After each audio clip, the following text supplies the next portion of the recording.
Well, I've got a few words to say today. By the way, I started crying as soon as I got pregnant with Eva, and then I cried throughout the pregnancy and throughout her life. Rabbi Panitz talked last night about crying at Ziva's dance recital. There's never been a dance recital without my tears. There has never been a volleyball game or baseball game without tears. And I think it's because I understand the passage of time, and I'm sure we can relate to each other in moments like this. So, in the earliest days of Ikar, Melissa and Adam asked me to write a document, kind of a mission statement that would explain what the purpose of this community was. And I wrote in this document about the desire to build a community that would stand at the intersection of spirituality and social justice. And week after week, 18 years ago when we started, I would stand up and try to articulate the centrality of decency and moral action in our religious lives, in our faith commitments. And it was exciting and exhilarating, but I have to say that not everybody was on board with this intersection, this marriage between something that feels like religion and something that feels like politics. Even though I kept trying to argue that everything's political. The way we treat the poor is political. If we pay attention to the genocide happening in Darfur, yes, that's political. If we pay attention to police violence and to racism and to violence against girls and women, if we fight for equal justice for LGBTQ folks, if we talk about the climate, yes, you could call that political, but I see that as a direct reflection of my faith commitments, my belief that every human being is created in the image of God and deserves to be treated like that. There were some naysayers in the beginning. Most of them either came on board or left, I don't know. You're still welcome here. I love to fight with people after services. But there was one person in particular who constantly would come over to me after a sermon and be like, come on, can't we just read poetry together? Do you have to do that? Anyway, a few years passed, and then I got a call from this person. After he dropped his daughter off at college on the East Coast, and he said, I want you to know that I totally get it now. I get why you've been preaching about justice, because the whole game here is you got to try to make the world more just, because one day, if you're really lucky, you will send someone you love, someone who's utterly precious to you out there into the world. And all you can do is hope and pray that the world and the people in it are decent and kind and fair and just. And that is the work. So, in addition to this being Leora's bat mitzvah, it's also my daughter Eva's last Shabbat at home before she goes off to college. Eva, who was 6 months old when Ikar started, and who has tracked Ikar's growth with every one of her milestones and every one of her birthdays. I'm not crying. You're crying, Deborah. It's not me. When Eva began to walk, Ikar was just getting off the ground. And when she started finding big words and putting them together in sentences, we were just finding our voice as a community. We hit our preteens hard, just as Eva did. We were a little bit rebellious, a little bit mischievous. We were serious, but we weren't too serious. Eva became bat mitzvah 1 week after the presidential election in 2016, when she and we were forced to stand strong and affirm exactly who we are in the world and what mattered most. And over the next several years, Eva and Ikar have been tearing through adolescence, digging ever deeper into our roots while also trying to reach for the stars.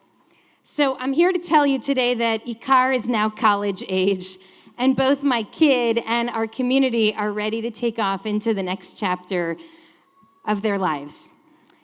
So admittedly, this is the framework with which I opened up the Chumash this week and read Parshat Eikev through the eyes of a parent, witnessing with awe and with gratitude, and also with some sadness and trepidation, the shifting sands of time in our own home. So what I want to say this morning is I really feel for Moshe. I feel for Moses. His children are about to go off on the adventure of their lives, and he wants them to go. He's worked really hard to get them to this moment, and he knows that it's an incredible blessing for them to be able to take this next step, and still he has to come to terms with the fact that he cannot go on with them. That is a wonderful and a privileged and a hard place to stand. And so I totally get why Moshe is rambling and emotional and super confused in his messaging in this week's Parsha. This Parsha, which is a mix of promises and warnings and internal contradictions. Don't worry, Moshe says at the beginning, God will love you and bless you and multiply you. You will be the most blessed. God will remove from you any obstacles, any illnesses. Also, you're going to be really scared. And don't be so scared, because your whole life has been a lesson for you, a lesson in humility, a lesson in gratitude, but also you've made some really terrible mistakes. You've been really deficient and you rebelled and you were very bad. But those mistakes also, they only made you stronger. So go on to your journey without me, but don't forget about me. Don't forget about all the stuff I did for you along the way. Be grateful. Don't be haughty. Don't ever believe that you deserve what's coming to you. Remember this message. Don't you ever, ever forget it. Rabbi Sachs calls this a political doctrine of such wisdom that can never be redundant or obsolete. But I hear in Moshe's voice, not a political doctrine of incredible wisdom, but the desperate cry of a parent who's scrambling at the last minute to message to his children what matters most before it's too late. Now, I do want to say that in preparation for bringing Eva to New York for college at the end of this coming week, Sivia shared with me a talk that she found helpful when she brought her own kids to college a few years ago. This is a talk from a professor at Emory called Marshall Duke, who I've quoted many times in various ways in this community. And he talks about how parents need to hold these liminal moments when we are ushering our kids into the next chapter of their lives. And he quotes Elie Wiesel. He quotes Elie Wiesel calling these privileged moments. And he says, whatever you say in these moments, know this, it sticks. So be really thoughtful about what you say. So what's Moshe really trying to say to Bnei Yisrael? Because in this, his final speech, he's got to know that whatever he's saying will stick. What does anyone say in a moment like this? What am I supposed to say? What's David supposed to say in these moments? I've been wrestling with this parsha all week until I finally realized that part of the reason that Moshe's message seems so confusing and confused stems from the fact that actually there are two messages he needs to share at this moment. Something he needs to say to his children and something that he needs to hear himself. So what Moshe needs his children to hear? Well, this I have to start by rewinding about 16 years to when Eva was a little person. And I called Marcelo, my rabbi, who some of you know well, and he'll be with us for the holidays, so you can sidle up to him at the Kiddush on Rosh Hashanah. I called Marcelo and I said, Marcelo, I am absolutely terrified. I'm terrified that I am going to screw this up, that I'm going to forget to pick her up one day from school, and she's going to stand on the corner crying and waiting for me, and I'm going to get a call from the school reminding me to pick her up, and then she's going to be in therapy for the rest of her life. Why did my mom leave me on the corner? And Marcelo said, yes, my dear, this will happen. He said, you are going to screw this up, and you're going to screw it up in worse ways than forgetting her and leaving her at school too late one day. And there's one word for that, he said. It's called parenting. He said, making and owning mistakes is a wonderful life lesson for you to share with your children. So I know my kids are very blessed because I've given them many wonderful life lessons over the course of our years together. We've been through a lot, Moshe is saying to his children. I desperately hope that you're going to remember me not for raging at you after the golden calf when I made you eat poison, gold dust, and die. Sometimes I was impulsive, Moshe is saying. Yeah, sometimes I was impatient, or I was busy, or I was distracted. Sometimes I worked too late and I didn't listen well enough. But I'm asking you to find the grace, he's saying, to remember me for the abundance of goodness that I offered you throughout your life, for the depth of love that I held for you. I hope that you will remember the good in me when we are no longer together every day. And I hope that you'll remember what matters most. And what does matter most? Well, that message is buried in this parsha, right there in chapter 10. V'ta Yisrael, ma Adonai Elohecha shoel me'imach. What is God asking of you? 4 things, we're told. That you should live with awe. Ki'im liyir'ah et Adonai Elohecha. Live with a sense of awe. Let the world take your breath away. Walk in God's ways. Not in some abstract way, but in a concrete way, our rabbis say. Show up for a friend in need. Feed the hungry. Clothe the naked. Give a damn about the world. Walk in God's ways. Be driven by love, not by reward, not by grades, not even by fear. Be driven by love and be of service. Be of service with all your heart and all your soul. Live with awe, walk in God's ways, live with love, and be of service. Moshe blesses his children that when they enter the land and they fight great battles and they make even greater peace, when they build courthouses and schoolhouses and homes, when they build a society that stands as a testimony to everything that they've experienced their whole lives so far, they must remember those 4 things. Live with awe. Concretize your values in your actions. Be driven by love and be a person who dedicates your life to service. That is what matters most. Now, what's the message that Moshe himself needs to hear? Well, we're told in a kind of cryptic passage in the next chapter, chapter 11, that the land that the people are about to enter into is not like Egypt, the land where they came from. Because when they would plant a vegetable garden in Egypt, they would have to water that garden, set up irrigation systems to water it. No, when you get into Eretz Yisrael, all the water you need is going to come from the heavens as a sign of God's love. Now that will leave Moshe's children incredibly vulnerable. And we want to believe, and he wanted to believe, that we can control outcomes. And thus we read in today's parasha, the 2nd paragraph of the Shema. Observe the mitzvot and God will make it rain, give you exactly what you need. And if you don't, you're going to perish.